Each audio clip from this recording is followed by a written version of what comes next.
By the grace of God, I am what I am, and I worked harder than any of them.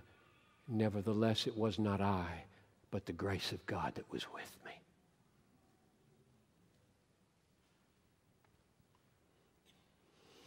By the grace of God, I am what I am, and I worked. This is the Apostle Paul talking.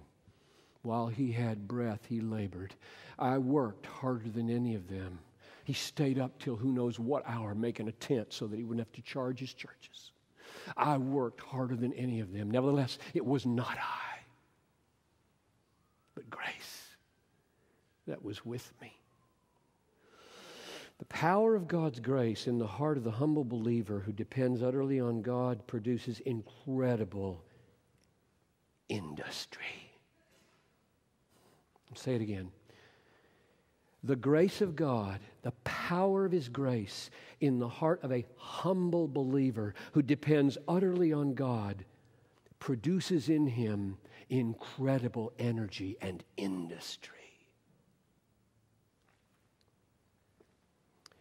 Listen to this one, Philippians 2:12.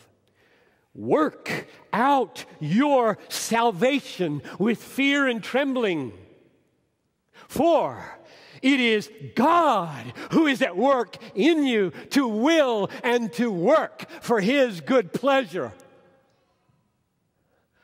The world doesn't know what this is. The world doesn't know.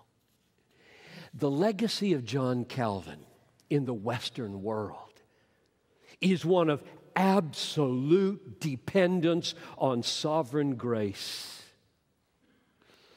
And because of that, the unleashing of a tidal wave of industry that produced the world you see.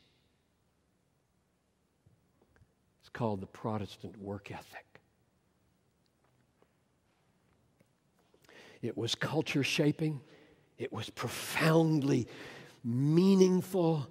It was labor to the max for the glory of God. You call it a paradox. Call it a paradox if you wish, but it's biblical and it's historical. Deep, humble dependence on God, sovereign grace, has produced world-changing achievements. Here's one more verse on this, and then I'll close. This verse I want to mark my life till I drop. Colossians 1:28.